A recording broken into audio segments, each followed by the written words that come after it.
ఈరోజు దేవుని వాగ్దానము. యెహోవా యందు భయభక్తులు గలవాడెవడో వాడు కోరుకోవలసిన మార్గమును ఆయన వానికి బోధించును. కీర్తనల గ్రంథము 25వ అధ్యాయము 12వ వచనము.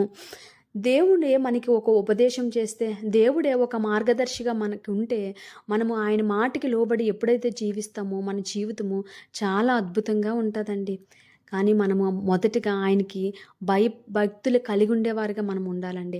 అప్పుడు మనకి ఆయన మార్గాలు మనకి తెలియచేస్తాడు. కీర్తనీయుడైన దావీదు ఇలా ప్రార్థన చేస్తున్నాడు. యెహోవా, నీ మార్గములు నాకు తెలియచేయము, నీ త్రోవలను నాకు తేటపరచుము. నన్ను నీ సత్యమును అనుసరింపచేసి నాకు ఉపదేశం చేయుము. నీవే నా రక్షణకర్తవైన దేవుడువు, దినమెల్లా నీ కొరకు కనిపెట్టుకొనుచున్నాము.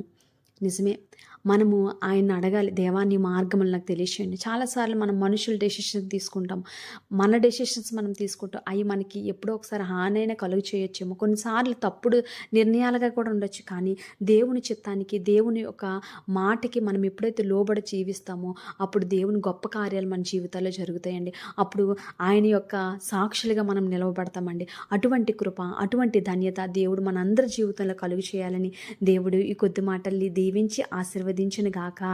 ఆమేన్, ఆమేన్, ఆమేన్.